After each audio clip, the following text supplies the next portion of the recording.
Hey guys, Daniel James here, and what I'd like to do today is talk a bit about Spitfire's Albion.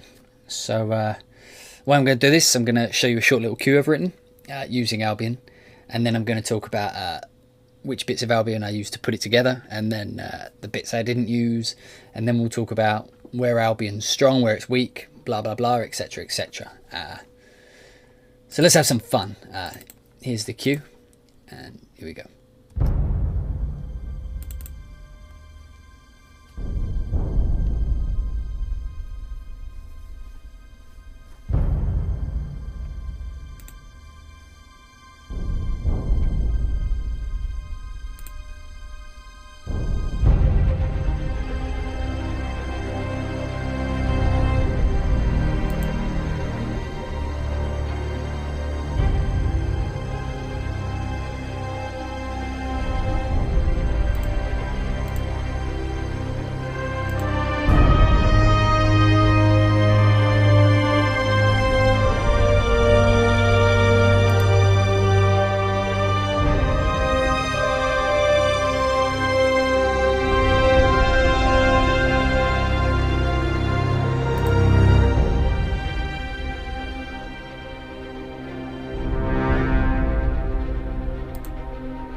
So there's the short cue I've written, and as some of you may have noticed, it's not my usual bombastic, epic, here the end of the world is nigh type track. And the reason is I think the thing I should start off by saying is Albion seems to be aimed a little bit different than some of the other commercial libraries in a similar vein.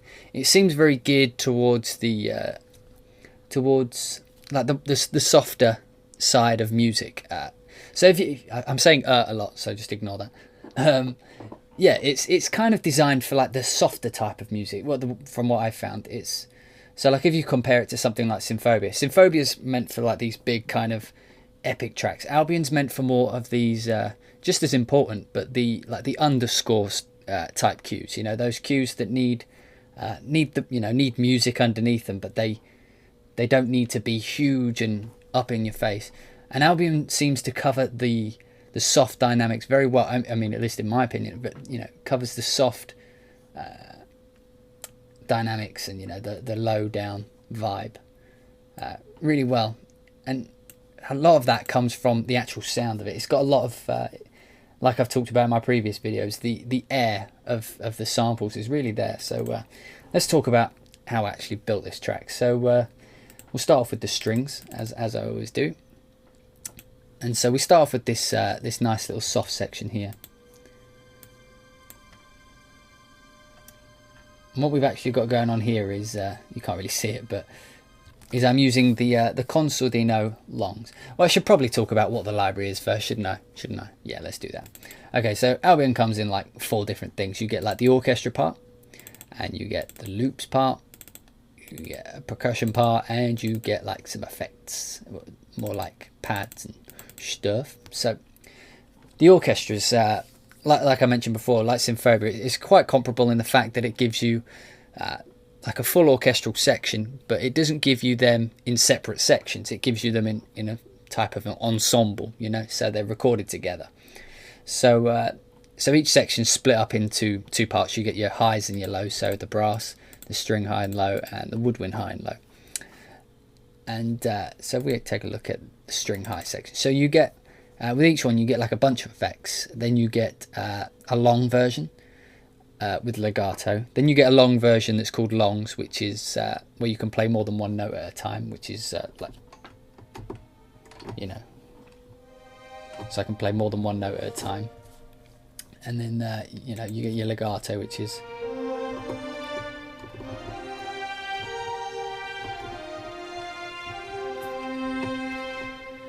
legato. Then you get your shorts, which, you know, are your short notes. And then you also get pizzicato, and that's about it. But as you can see here, these are actually split up into two separate types of ensembles. So the strings high are split into violins 1, violins 2, and then down at the bottom here you get violins 1, violins 2, and violas put together. So the one with violas is obviously going to sound a bit thicker, and the violin 1 and 2 is going to be a bit louder. Not louder, it's going to be a little bit thinner, smaller. So I started off the track with a consordino line, which makes strong use of the dynamics. And like I mentioned a moment ago, it's the dynamics in Albion are one of its great points. It can do soft, you know, which a lot of libraries have a bit of trouble with. So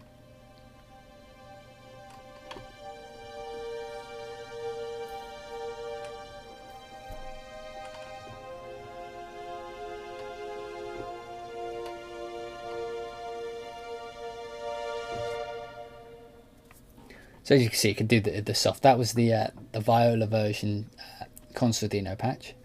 And then in the beginning I also had, well, I didn't, but in the next section we got, what did I ever start? Okay, so then we moved into this section,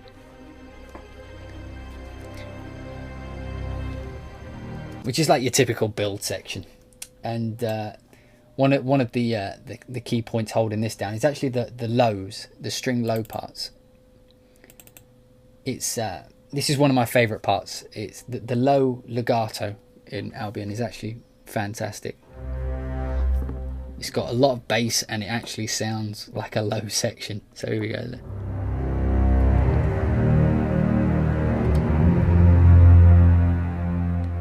And again, it can do the really soft dynamics.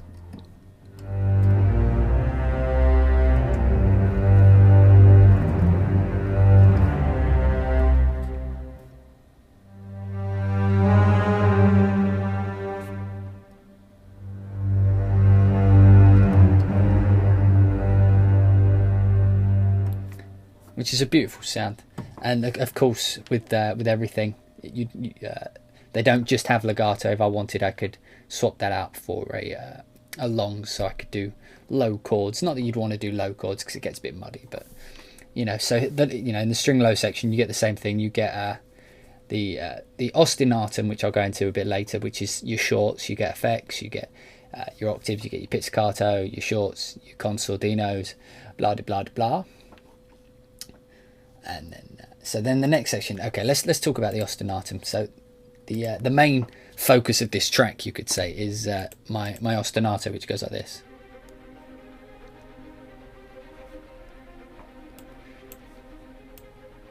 And as you can see here, these lines are not playing what you're hearing. I mean, the notes are right, but you know, all the notes aren't there, which means that it's being controlled by scripts. So let's take a look at how the script works, shall we? Let's do that. Okay. So as you can see here, this is the ostinatum patch here. And the ostinatum patch is basically a script for creating ostinatos, you know, as the name kind of implies. And I noticed quite a few people are having a bit of trouble figuring this out. And it took me a few minutes, but, you know, I eventually got it. So if I show you what it does here. So as you can see, you get like this little stave here, and you get numbers and you get velocity. And a lot of people were wondering how they all kind of fit together. So velocity is obviously velocity. So if I just hold a note, I mean, if I push this first note up, just click and drag.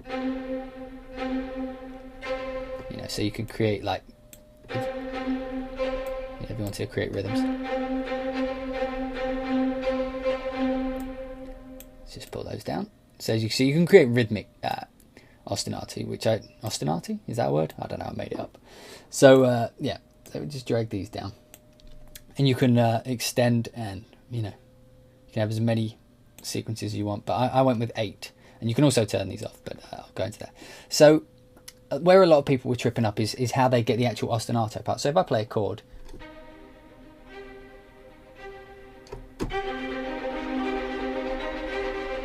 you can hear that you're getting an actual ostinato. So these numbers here, you click and drag and you can change the number.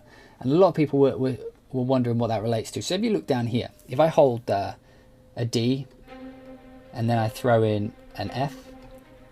Actually, I'm transposed. A D, and then I hold an F, and then I hold an A. And these numbers here are relating to these numbers here. So as you can see, the A is number 3. So whenever you see a 3, this A5, I mean, if I move that, all these 3s are going to be a G, which is actually kind of ingenious if you think about it. So I mean, if I was, that basically means I can just play up like block chords, and the ostinato will work around.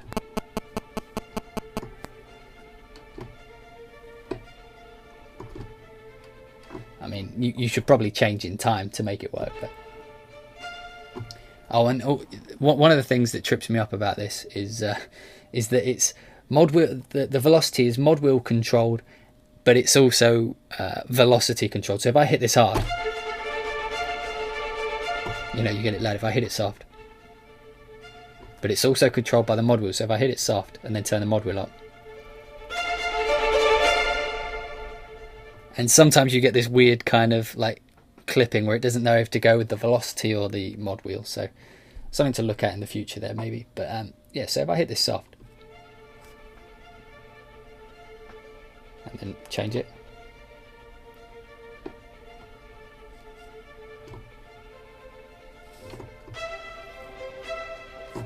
yeah, and as you can see, so about let's say for example I do a D minor chord, but I do it backwards. So I hold the A, and then I hold the F, and then I hold the D.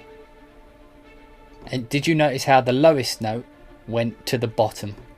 No matter what order so if I push F, A, and then D, you can see as this key order is set to ascending, it will always put my lowest note at number 1, so which again corresponds to these number 1s here. And of course I can change this. So if I decide I wanted that as number 2, you know, and it changes the ostinato. Of course I can have as many of these as I want. So if I put it on 4, that means if I hold 4 keys,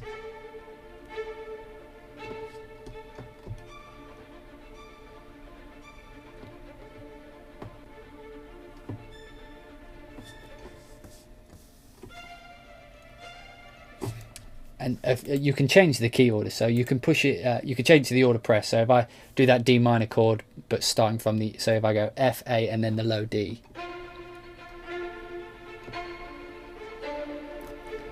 so now that D is now number 3, so it's being triggered whenever that number 3 is there. And you can also turn this off. So I mean, if I wanted it, you know, a gap, if I wanted a two gap perhaps. And of course you can have this descending so that the top note is always on the bottom. So top note is always number 1, sorry. Even if I push it last, so.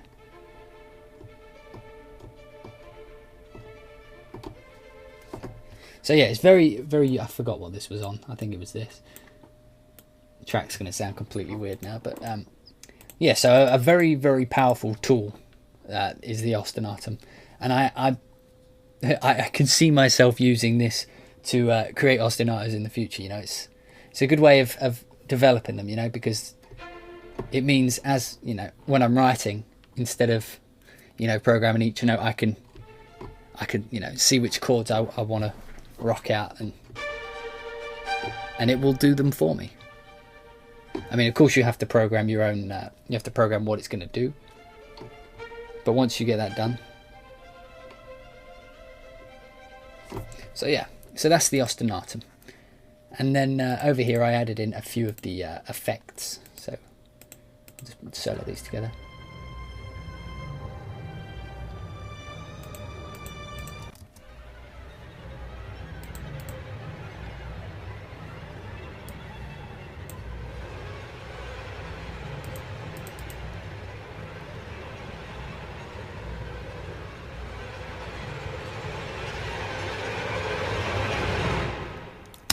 And as you can see, again, the effects are mod wheel controlled as well, so the dynamics are controlled within the mod, which is awesome. So yeah, that's roughly the strings. You know, each there's variations on everything I just showed you. You know, I showed you longs, I showed you some legato, I showed you the ostinato, and each of the two divisions, you know, the high and low, has its own versions. I mean, I could make a track that had every single patch in it, but you know, that would be an epic track. That would be all over the place. So let's move on to the brass. So here we go. So listen to the brass. So what I've used here is I've used the high legato. Again, this is split up the same way with high and low. So I've used the high legato, the low longs, and then I put the high shorts, but I don't think I used that, so I'll just remove that for now. So with the brass, you get you know, less variations on the sound. You get a legato, a long, a short with the TM, which is time machine, which basically means you can stretch or shorten the note using the time machine, and then the shorts and effects.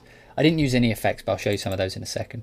And then brass low. So with the highs, what I did is I created a melody, as I always do.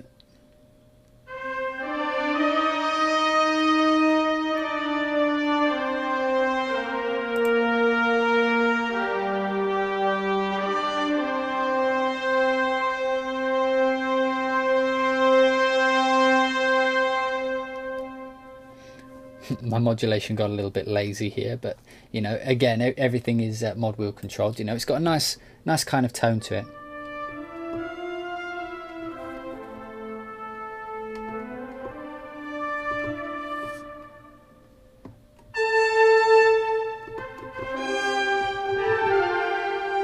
You know, it's got that sounded familiar. Anyway, it's got, you know, a good tone, good nice tone to it. Although I notice it loses, when you get a bit hard on it, you know, it loses a bit of its definition. It becomes a little bit, not loose, is that the word I'm looking for? I guess the word would be smeary if I had to pick any word. For lack of a better word, smeary is how I think. But like I say, it feels like the aim of this library was not so much to do these big, loud, epic things. It feels like it's meant to do like these low dynamic, soft kind of vibes, you know? So here I've got the low brass, which is on the longs, which means I can play more than one note at a time.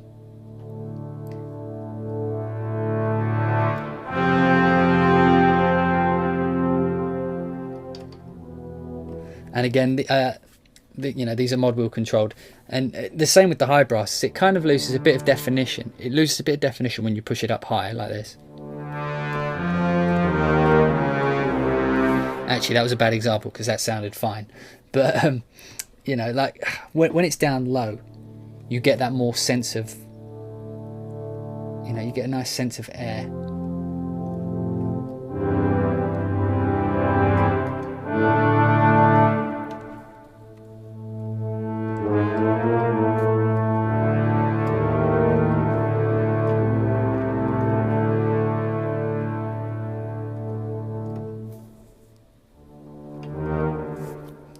So that's all good. If I'll just show you a few of the effects, as I didn't throw any in the track. So you know, each of the two sections, high and low, get their own.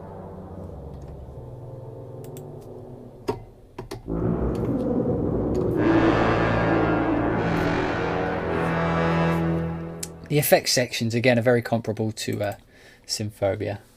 You know, they've got that nice wide range. Although, again, even with the effects, they feel like they're designed to be more low-key. I mean, except that one, which was right up in my face, but you know.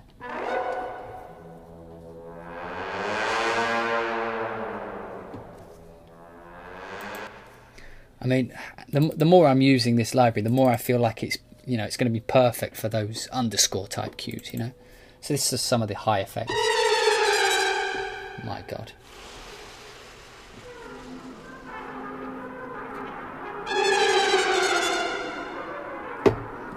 Give someone a heart attack with that. And the shorts are quite good, you know. Quite good, they're pretty good.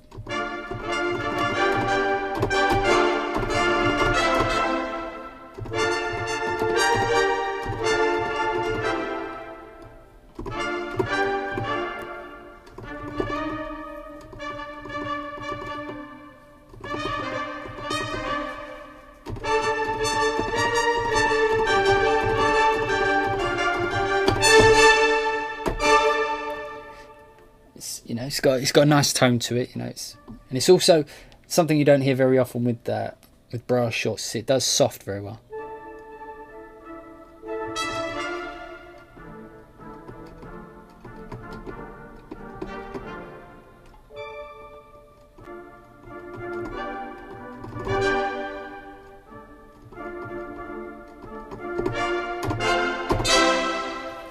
So yeah, you get the. I'll show you the shorts from the low section as well.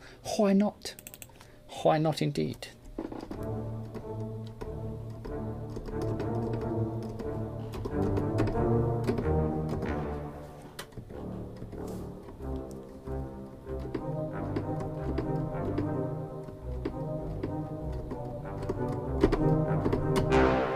Now the brass low shorts, I've noticed they're actually quite, not muffled, again kind of slurred, but I mean if you're playing soft,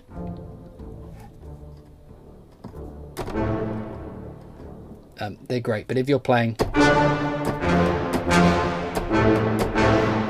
you know, that's full dynamics, you know, there's not much sharp attack to them, which I think is intentional, but I mean if I move it to one of the close mics, you know, probably layer that and turn my reverb off.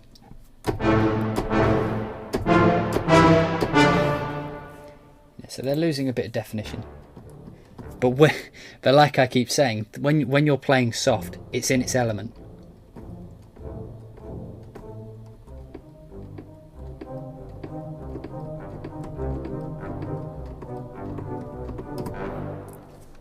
So I think it's intent. I mean, I'll probably be told no, it's actually meant to sound epic, and you're an idiot. But you know, let's hope that isn't the case.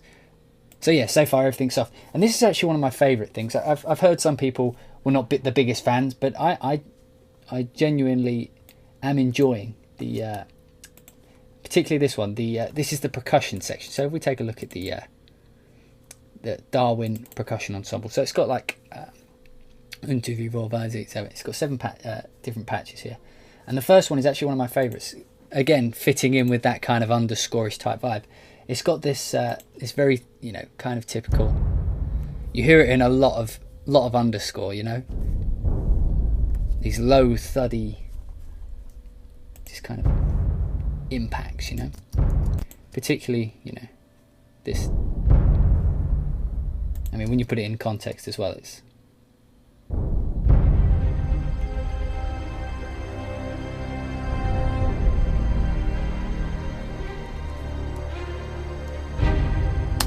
Which is cool. So I just play a couple of them. You know, plenty of sub in them all, which is good. Then we've got some of the metal. Just turned out really low for some reason.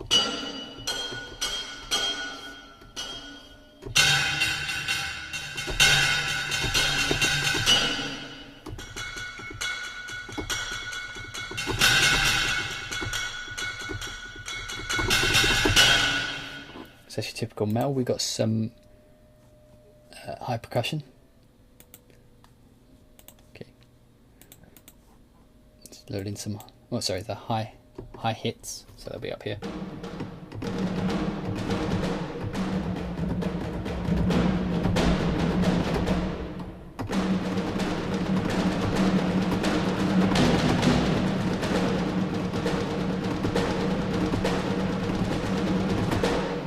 So as you can hear, the round robin's actually really good there.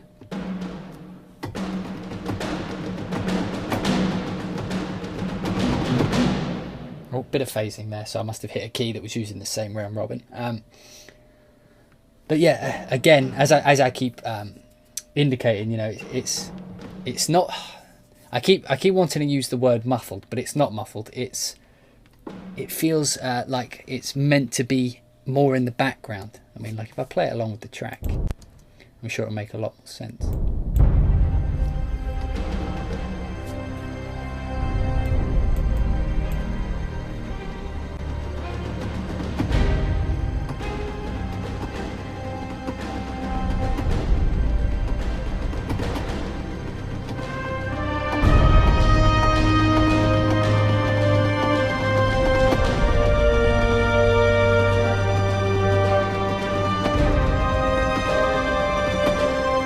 So as you can hear, it's kind of muffled, but it feels like it's intended to sound as such. So here's the high sticks. Just got that kind of this doesn't sound muffled. This sounds like it's meant to be up front.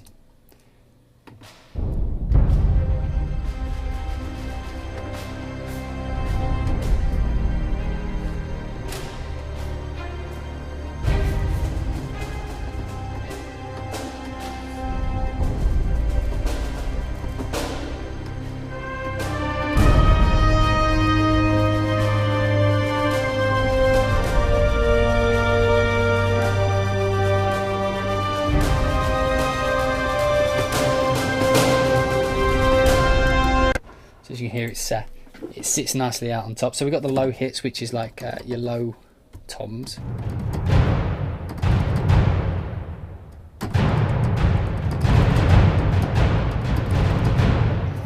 This one actually kind of works a bit harder, but again, if you're playing it soft, it fits nicely into a soft mix.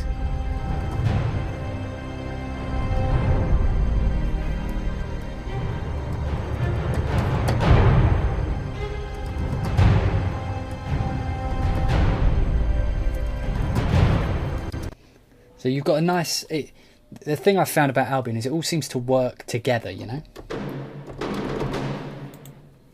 And then that was your mid hits, and then you got sub hits, which are all the way down here, which is your typical low subby sounds. And then over here, this is going to be a long video, I apologise, but I wanted to show you a bit of everything. So now we've got the winds section. I'm actually using the winds to... I'm using the winds as layering, mainly in this track. But of course, like the strings and the brass, the wind has its own high and low section with its own effects, legato, and it's got longs, but they've got these alternate versions, which looks like it has 2 flutes as opposed to 1. I don't know. I'm not too sure, but so if we take a listen to the legato, we got...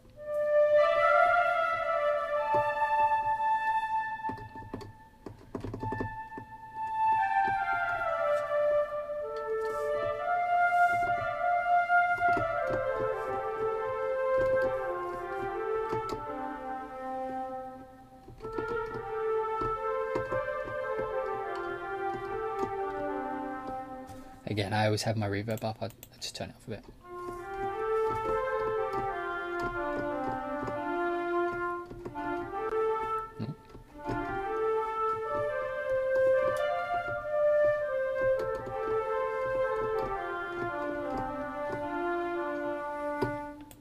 So it's got a lovely tone to it. You know, I maybe didn't do it as much justice as I could have done in the track. And of course, each one's got a longs version, which is where you can play more than one note at once.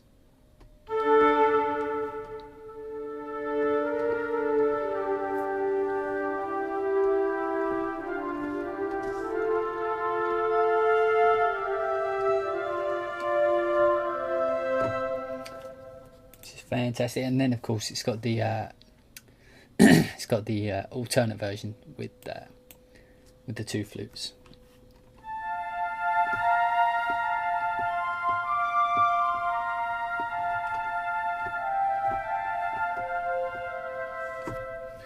Sounds good. And like the other 2, it's also got its shorts.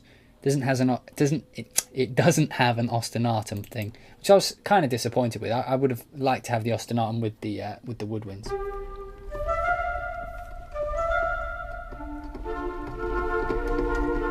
I also noticed you get a bit of a bassy build-up.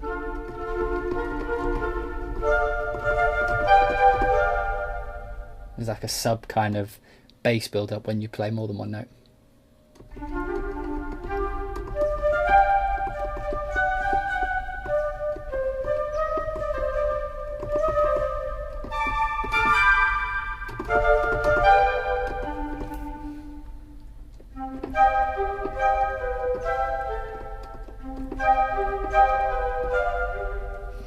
But they sound great. So and of course you've got the low section, which I didn't use too much of, but You know, you've got low legato, which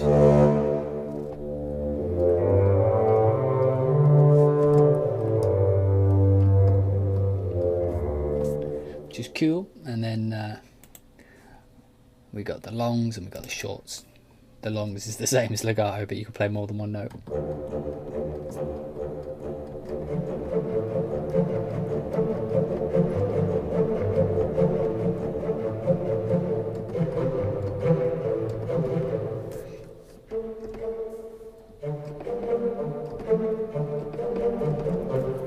It's cool. So yeah, so that's pretty much all the section. Of course, you've got a little piano effects thing, which I didn't use, but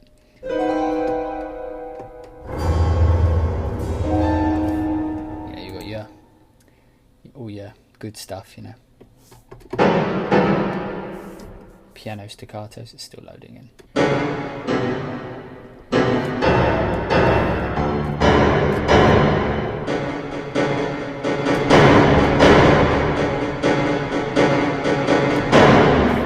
So you can, you know, obviously use that for some heavy rhythmic stuff.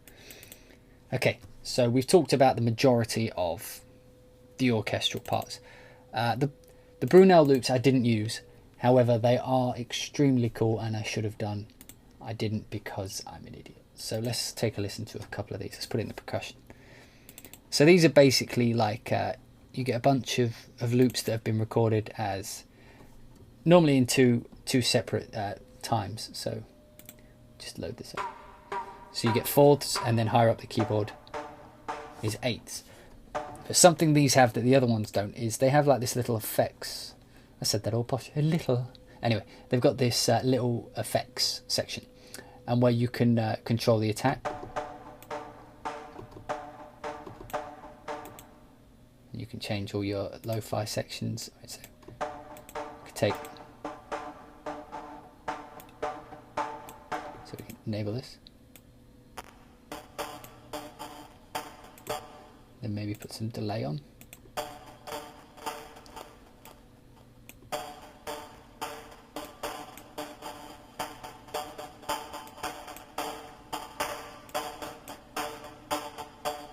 That's kind of hard to control, but so distortion.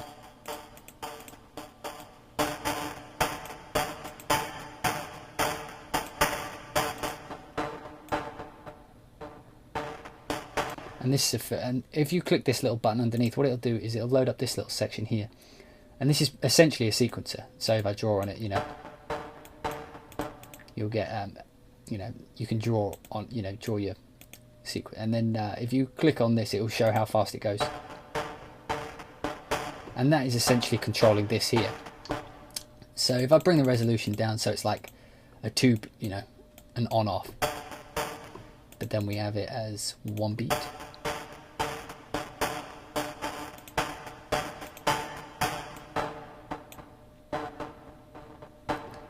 Or we could perhaps have the resolution a bit higher, you know, so it's like 4 beats, so we can have on, down. Actually, let's have it so it's like this. And then we can have like a bit of a triplet pattern going on. We'll have it as 1 beat.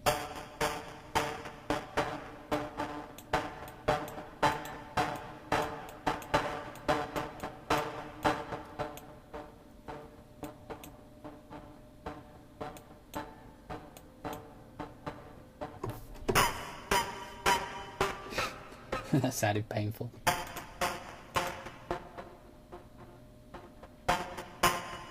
So as you can see, the it doesn't seem to react as quickly as I would want it to. So if you turn it on off, it doesn't go on off. It seems to fade. So if you look here, and then it will fade down, and then fade back up.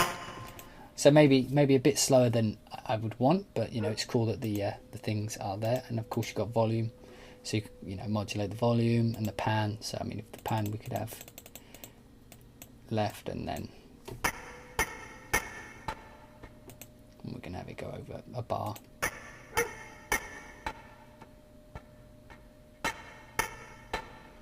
If we have it go over 2 bars, I guess it will be more obvious. And he'll go over to the left, and over to the right. So that's a cool little thing. But So if I go just show you a few more of these loops, so you get the and you get the 12s with his triplets. One triplet, two triplets. And you get 16ths, which is cool, and you get a few more of these. Of course, you could detune them, make them sound a bit aggressive. These are cool for layering underneath. I mean, let me just find one of the sections. So we got.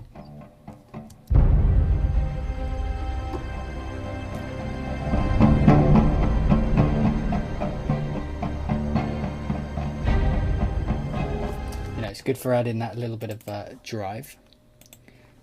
I am talking for a long time today. I apologise. I hope you can appreciate the length at which I'm going into everything here. Okay, a similar kind of sound, and then let's go to the 16th one.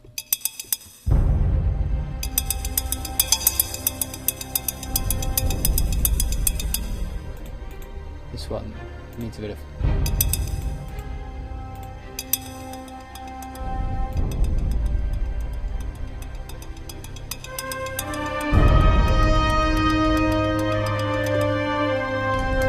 So they're quite cool. They're the Brunel loops. And then finally we've got this thing called the Stevenson's Steam Band. So let's just take a listen to these. I'm going to turn the reverb off for these because these can get a bit strong. And what you get here is you get pads, drones, Atmos, and Ostinato. So the pads are basically like your sound designy type pads, you know. So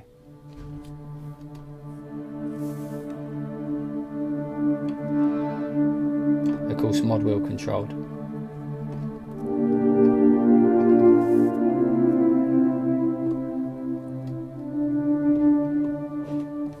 And these are good for if you want to.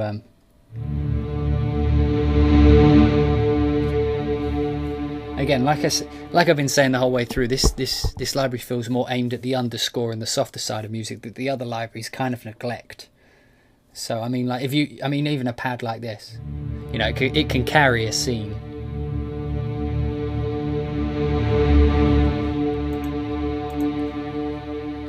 And this is also one of the ones to benefit from the filter thing. So I could perhaps have a filter that goes on and off like that. Over a bar. Maybe over 4 bars.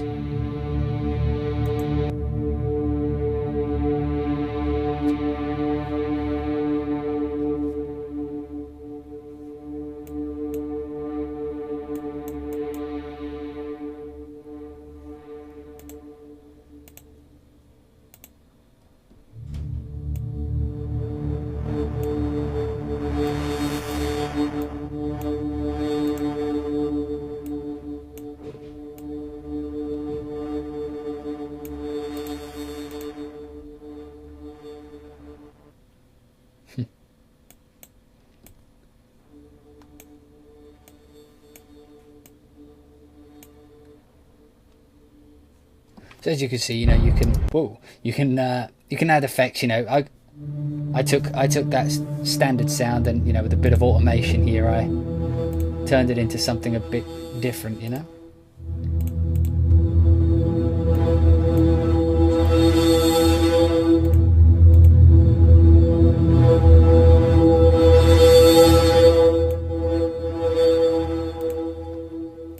So that was nice, and then we'll just try one more of these.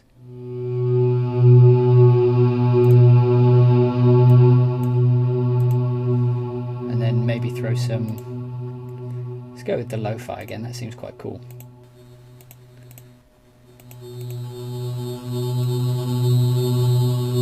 Like that.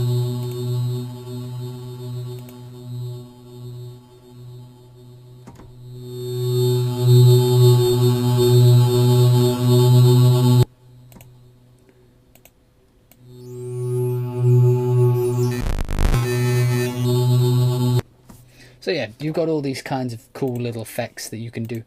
I think you can only use the effects on the Steam Band and the loops, but I mean you've got some drones as well.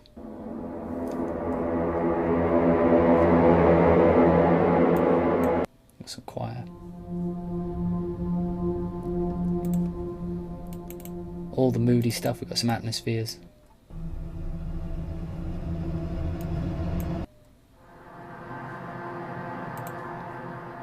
Which is awesome stuff. And we've got some Ostinato stuff.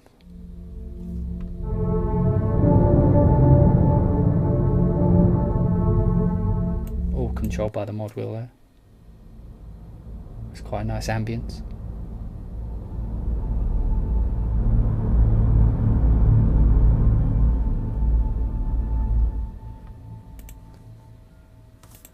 Yeah. So yeah, that pretty much covers all the sounds. I didn't expect to go and talk about every single thing, but so yeah, that's the basic overview of Albion. Like I say, it seems more geared towards underscore and, you know, the cues that need music but don't need to be huge and bombastic.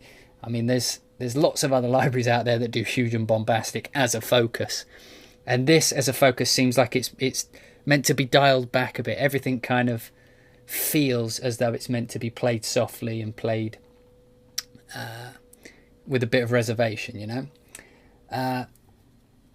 It's compared to the competition, which does similar things, it's extremely cheap, so it's definitely good value for money, that's for sure. There are a few things, I mean, this definitely feels like a 1.0 at the minute. I mean, there's a few things like the Ostinato feels a bit loose in places. I'm not sure if this is a programming thing, but when you play hard, I mean, when you're playing soft, it's great, but when you play hard, it feels as though like the attacks just lose where they're meant to be. Bad example, because that sounded fine there.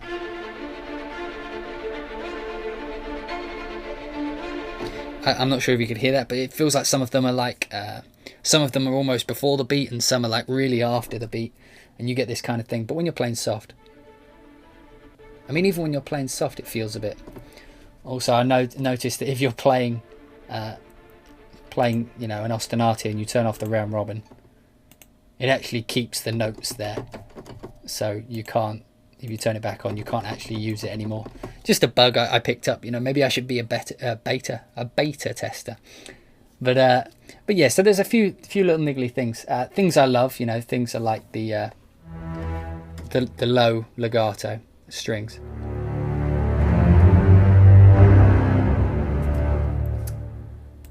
As a proof of concept, I love the ostinato. I'm loving all the effects. I'm loving. I can see myself using this a lot, particularly when it comes to underscore cues, because it does soft and delicate and, you know, low down very well. And it's also got, like I talked at the beginning of the video, it's got the air. You know, you can feel the air of the room, which is extremely important when you're writing some of the softer cues. Bombastic, it kind of, when you know, if you try and force it to do big and epic, it kind of loses its way a little bit. I mean, it can handle it to a point, but I mean, it doesn't feel like that's what it's intended to do. But I mean, if you've not purchased something like you know, Symphobia or, you know, symphonic orchestra, something else that's got the rest of the orchestra, the price of this alone makes it a very good option for a starting library. And if you've already got all these other things, I would still recommend Albion to you for doing the softer cues and using things like the ostinato. And it kind of feels like it's worth the money alone just for that low legato. But of course, I'm a low legato fanboy from now on. You can quote me on that. So yeah, I hope you've enjoyed this. It was going to be brief, but this extended overview of Albion, and I hope you know, perhaps you can throw some things at me that I've missed out, or some things you like and dislike. You know, leave it all in the comments. Send me messages. I love to talk about this stuff. So yeah, I hope you've enjoyed it and or found it useful. If not, I'm sorry if I wasted your time. But I shall see you all again in the next video. Cheers for watching, guys.